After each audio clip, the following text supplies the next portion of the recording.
Io non sono nato figlio di papà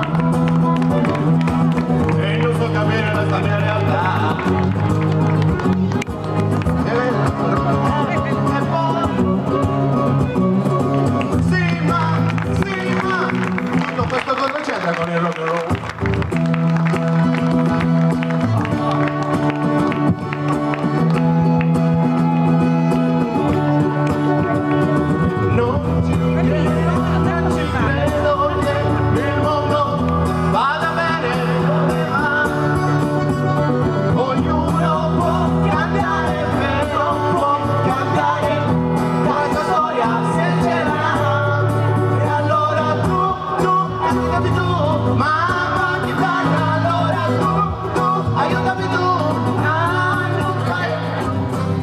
Picca su caglio, corre di cambiare, quando tu visto ballare, e poca di visto campare, però ballare su questo, e filo verato, e è bellezza.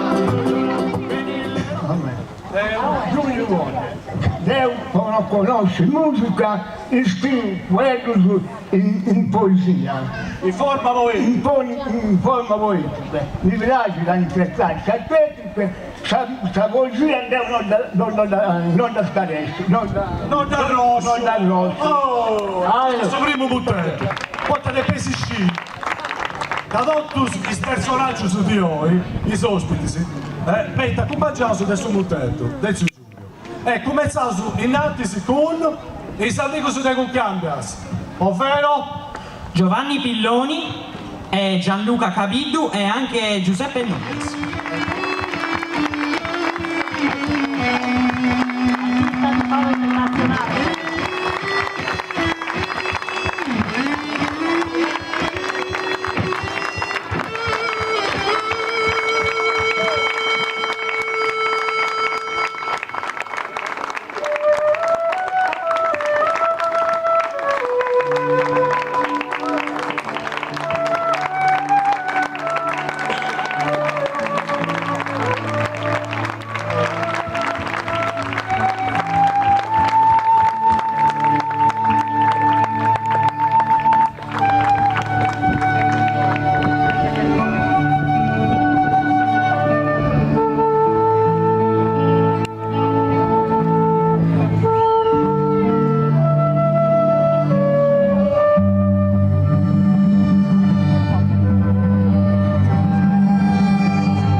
Chiamiamo anche Francesco Pirino. Francesco, dove sei? Francesco, dove sei? Arriva, ecco. Scommetto che ti è suonato familiare questa musica, quest'aria. Raccontaci un po' di questo momento magico che stai vivendo, Pinuccio. Quanto ha a che fare con la follia, la magia e la creatività in genere?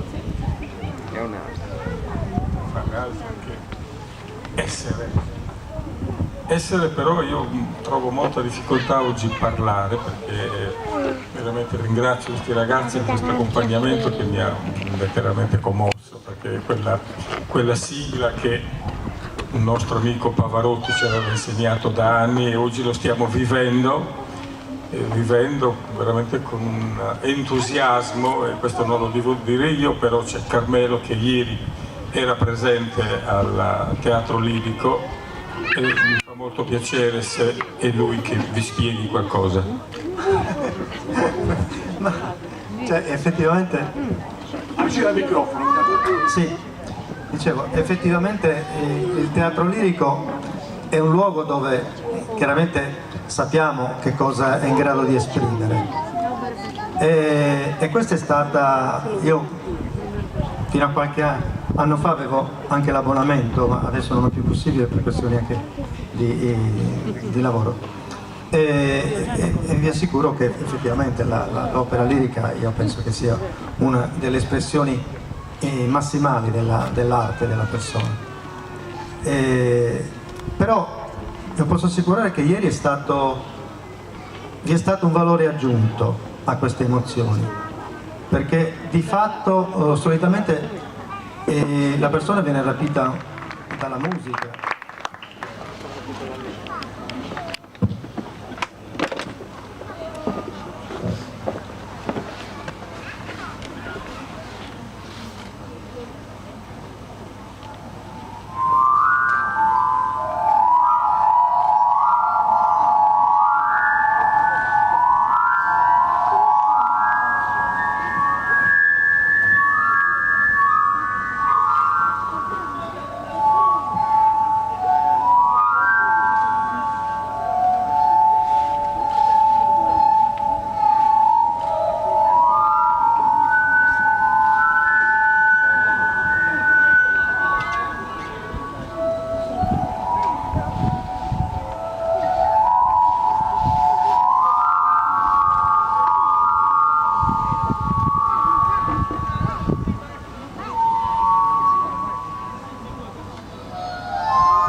Grazie Pinuccio.